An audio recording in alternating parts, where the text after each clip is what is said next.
are the last person to be found alive after the Twin Towers fell on September 11th. Her name was Janelle Guzman McMillan, a 30-year-old temp worker from Trinidad who moved to New York in 2000 in hopes of becoming a dancer and a singer. Things didn't go so well for her, which is why she ended up working as a temp worker in the Twin Towers on September 11th. She worked on the 64th floor of the North Tower working for the Port Authority. And after the first plane struck, she and her coworkers rushed through the crowded stairwell trying to get to the bottom. They managed to make it 50 flights down until they reached the 13th floor. And at that point, she stopped to remove her heels, and as soon as she did, the entire building collapsed. Janelle was buried alive under concrete and steel. She could barely move. Hours and hours passed and everything was filled with smoke, and she prayed to God that someone would find her. While Janelle was buried alive, she said she felt a hand grab hers and say, "Hold on, I've got you. My name is Paul." The voice kept encouraging her, and she knew that she was going to make it out alive since she had Paul. 27 hours after she was first buried under all of that concrete and steel, all of a sudden she heard other voices. She started tapping her hand as hard as she could to get their attention, and a firefighter heard her and grabbed her out of the rubble. Janelle had been saved. After she was rescued, she immediately asked the fire rescuers to help her find Paul so she could thank him for staying with her that entire time. But they told her they didn't have anyone named Paul working on their team. Janelle believes Paul might have been a real live angel. Janelle went on to create a good life. Doctors told her that her right leg had been crushed and they needed to amputate it, but Janelle refused. And after 4 surgeries, she was able to walk again. She married her longtime boyfriend Roger later that same year, and they went on to have a beautiful family, and they still live in Long Island. To this day, Janelle calls her survival a miracle because she was the very last person rescued alive from ground zero after the September 11th attacks. What do you think of this story? Leave a comment to let me know. I'm Tierica with the T. Follow for more. Shalom, shalom. First off, I give all praises, honor, and glory to Yahweh, Ba'ashem Yahushai, Ba'ashem Rakakadash, Yahweh being the true name for Heavenly Father, Yahushai being named for His only begotten Son, who the world eagerly calls God, and Jesus Christ. I want to give double honors to our apostles, double honors to our elders, a great millstone that touches truth and rule well, and salutations to your hopeful elect, pushing this truth and honesty and sincerity. This is Brother Yawasat. Comes you no listen to the spirit power of Yahweh Ba'ashem Yahushai. And this lessons to the Spirit was meditating on how the Lord is going to use amazing, miraculous things that He's going to do in our lives to give us divine intervention and protection in the times of great evil to come. Okay, you've seen a couple opening videos there. The first one could have been AII. The second video, talking about the woman surviving the Twin Towers, saved by an angel. And it's another photo I came across on social media as well. This one might be AI, but it basically sets the tone for the spirit of this lesson. Okay, and give you examples of how the Lord will intervene and keep you safe. So this last video here, I believe this is AI, but it says, man wakes up to find he spent the night with a mountain lion camping deep in the woods, and man felt uneasy, certain something was lurking nearby. To ease his nerves, he set up a trail camera outside his tent. This is before going to sleep. The next morning, he checked the footage and couldn't believe it. The camera didn't just catch a mountain lion wandering past. It showed the predator curled up against his tent, resting like a giant house cat while he slept just inches away. Locals called it one of the wildest encounters ever recorded in the wilderness. Many say it's a miracle the man didn't even stir. Okay, so this is a story. That could be true, and maybe they just rendered the AI image to show it. But I would think if something like this actually occurred, there will probably be actual video footage of it released. But nonetheless, like I said, this clip, the first video when a dove flew in front of the car and the car swerved and stopped right before going over the cliff, even though those two are probably AI, like I said, it's a visual example of how the Lord is going to work in miraculous ways to make sure we are okay. Brothers don't have to worry about anything when it comes to these trials and tribulations and perilous times that are ahead of us. Okay? So let this, lesson be edifying to show you that. And we're going to get into some scriptures to give you accounts in history of the Bible where the Lord did take care of us, or took care of his prophets, his men. Okay? This is the book of Ezekiel 34 and 25 says, "And I will make with them a covenant of peace, and will cause the evil beasts to cease out of the land, and they shall dwell safely in the wilderness and sleep in the woods." All right, this is a reference to that visual example of the story we just read, the accounts of the mountain lion. Okay, so the Lord is going to make it to where, the evil beasts will cease out of the land. Either move them away from us or use them to help us. Like I always like to give an example is during times of the end and, in Jacob's trouble and survival mode turns on, complete society collapses. For the brothers that's been laboring in this thing, don't be surprised if the Lord does something so miraculous, such as put in the spirit of a mountain lion to bring a fresh kill of venison and drop it at your feet, saying, here you go. Fresh venison, fresh deer, and that's y'all cook it, and throw them a steak, once you get done. Stuff like that's gonna happen because that's in the account of scriptures, man. Okay, Prophet Elijah was fed by ravens. Okay, we're gonna get that here in 1 Kings 17:1. It says, "And Elijah the Tishbite, who was of the inhabitants of Gilead, said unto Ahab, As Yahweh God of Israel liveth, before whom I stand, there shall not be dew nor rain these years, but according to my word. And the word of Yahweh came unto him, saying, Get thee hence, and turn thee eastward, and hide thyself by the brook Cherith, that is before Jordan." So he told him to, go to the wilderness and go to a freshwater spring, or in other words, called a brook. It says, "And it shall be that thou shalt drink of the brook, and I have commanded the ravens to feed thee there." So the Lord put in the spirit of ravens. And ravens, aka crows, are extremely smart.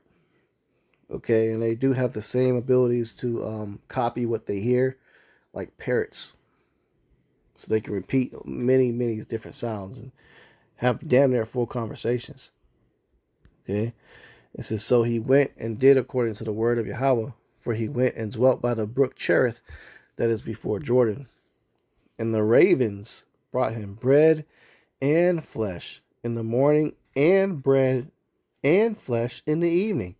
So he got breakfast and he got dinner. It says, "And he drank of the brook." So he had fresh spring water. He had fresh bread, okay, and flesh. So meaning clean meats such as, beef, chicken, maybe like salmon, fresh fish. That's all consider that. He was eating good.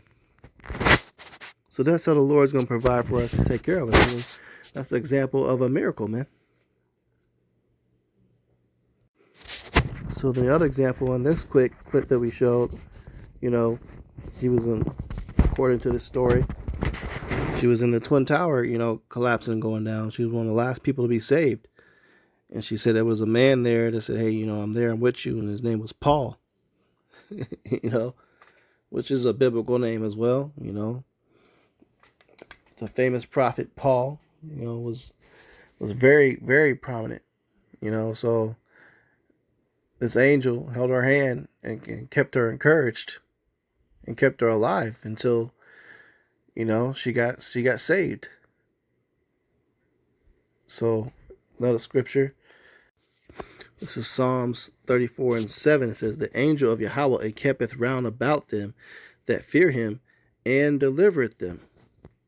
Okay, so you have angels that surround and have a camp around the elect and the Lord's chosen, the 1/3 and the 144,000 of the nation of Israel, so-called blacks, Latinos, and Native American peoples that are truly of Hebrew Israelite descent.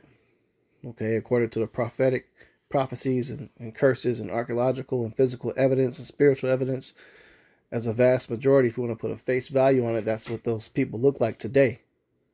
And you have Israelite foreigners as well that look like the other nations. Okay, but nonetheless, most people today look like those people that I just mentioned. And this woman, definitely is an Israelite. So if her spirit is right, the Lord sent that protection and to preserve her life. Okay. This is Psalms 91:10. It says, there shall no evil befall thee, neither shall any plague come nigh thy dwelling. For he shall give his angels charge over thee to keep thee in all thy ways. Okay, you look up that word charge. It says demand as a price from someone for a service or render good supplies. Okay, let's see, it's another definition I want to look up too. Okay, the responsibility of taking care of, or see, I can't really see the whole.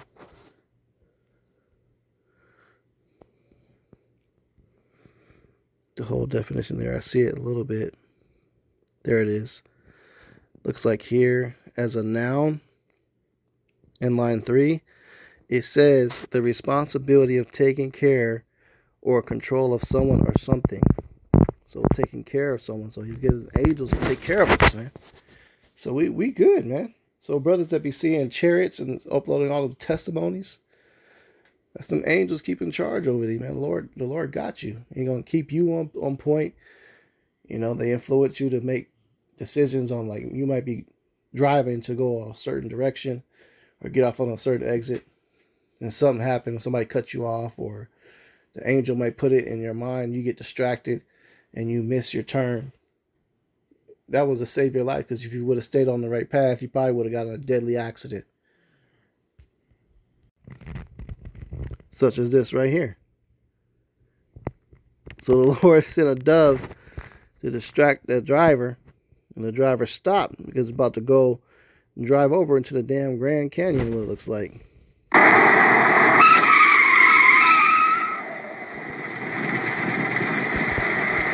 This is how the Lord takes care of us, and this is definitely a miracle.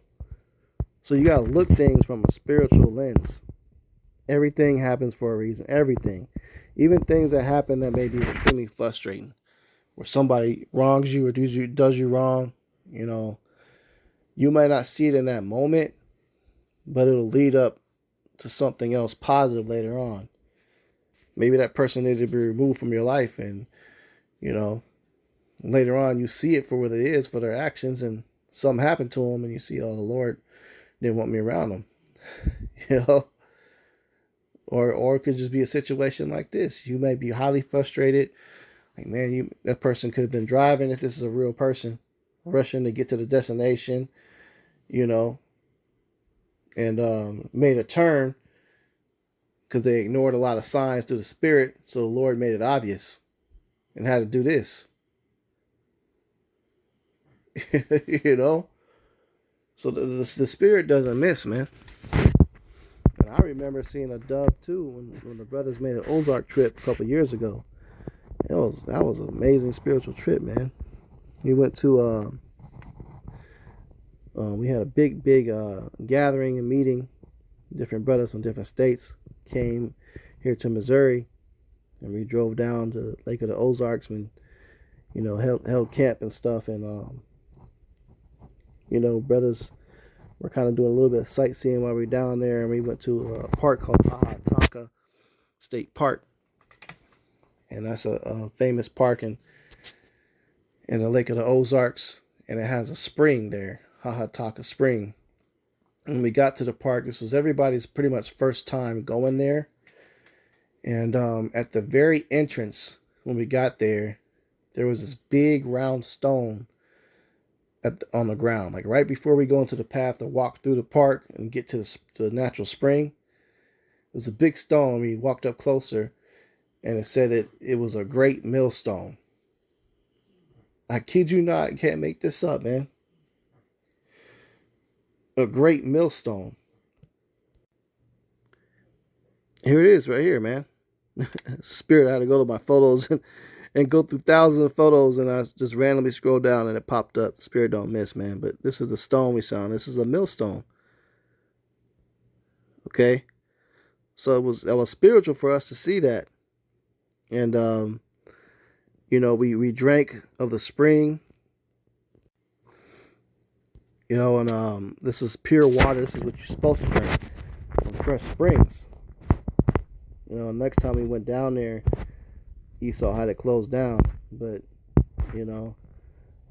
Brother Kualath, he jumped down there and he got bottles of water from us, fresh from the source. That was amazing tasting water, man. I mean, just look how crystal clear the spring was. But not to get too off topic, man. Just go further in the testimony. At the same trip, at the Airbnb we had, when you're walking to your room, there was a door directly in front of you, and there's a door to our left that we were staying in. The door directly in front of us was the end of the pathway to get into our Airbnb, and the number was 144. And as we get into the room, brothers are getting settled and situated, and everybody, well, a couple brothers, including myself, decided to go on the balcony. And on the balcony, I kid you not, brothers won't forget this, a dove landed, man, on the balcony. A white dove, just like you've seen in that video. So the Lord has got us covered, man.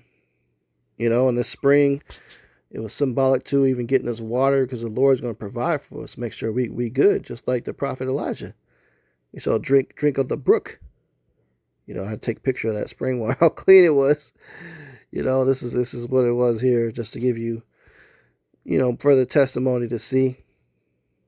And Esau took the spring over, man. He stole it from the Gadites, and he built like a castle down in Lake of the Ozarks. You can go see it as tourism.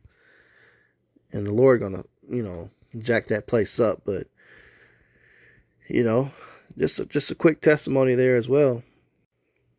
So, the Lord's got his angels charge over us, man. Protection. And we're going to be good, man. This is Luke 21:17. It says, "And ye shall be hated of all men for my name's sake, but there shall not an hair of your head perish." Right? So the Lord going to take care of us, man. Nothing's going to harm us. We'll be like Shadrach, Meshach, and Abednego.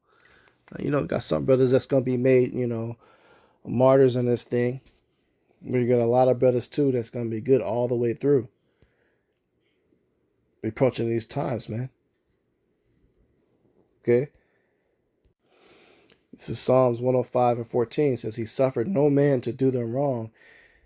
Yea, he reproved kings for their sakes." He suffered no man to do them wrong. Right? So the Lord's going to make sure we okay and we're safe. All right, verse 15 says, saying, "Touch not my anointed, and do my prophets no harm." So the Lord's going to put it on the spirit to where we're going to be protected. So we got angels with us, brothers, man. The Lord is really looking after us, and you're only going to get this is if you serving him, man. If you're serving Yahweh B'Shem Yahushai, you're going to get protection like that. To where it's going to be a bunch of quote-unquote coincidental type situations, like that car driving on the road, that woman getting saved in the rubble, the mountain lion sleeping peaceably with the man in the tent. He just waking up and looking at the footage. And, oh, shit, I guess I just, I had a mountain lion keeping me warm through the night. And that same lion guarding the tent. Like, brothers is going to have testimonies of stuff like this happening. But we have to have faith that we're going to be good. And the Lord shows you little signs here and there that you're going to be okay, no matter how dire the situation that's going on. I know the Lord's been, holding me and keeping me through right now in my personal situation. I won't go into details, but I'm looking back at it like, wow, like the Lord has really made sure I'm okay and pulled through all this time. And other people would have just lost their mind being in my shoes, But hey, the Lord's got us, man. We have to have confidence and faith in that. Okay, and really just work on eliminating any form of worry and doubt, because we're gonna be okay, and everything is through the Spirit, man. Everything happens through a reason. It's all for, the greater good, the good for us.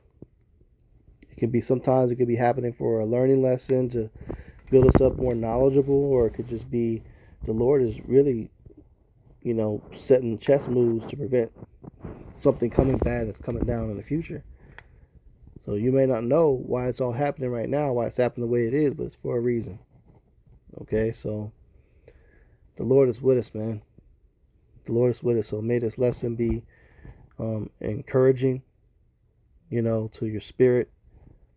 If you're having any type of overly fear or worry about the things that's happening in the world, what's coming, because things are coming. They are coming. Matter of fact, I get another precept. This is 2 Timothy 3:1. This is like the third time I brought it out recently, but it says, "This know also that in the last days perilous times shall come." If you look up that word perilous, it means full of danger or risk. So they're coming. But just know that the Lord's going to protect you and you're going to be okay. And everything, when something does happen, it may seem like you're in danger or something. It was all through the Spirit, because it needed to happen. It needed to happen the way it did. Because if you serve on Yahweh B'Shem Yahushai the way you're supposed to, and he gave you spiritual confirmation, he's glad at what you're doing and you're on the right path, you got to hold on to that. Whatever example he gives you to remind you that, you have to hold on to that. Okay, and then have faith and let that be your train to deliverance. So with that, Lord's will, this lesson's edifying. I'm going to go ahead and close out, give all praises, honor, and glory to Yahweh, B'Shem Yahushai, B'Shem Rakakadash. Double honors to our apostles and elders, great millstone, Tasha's truth and will, and citations to Jehovah, let person is truth and honesty, sincerity. Shalom.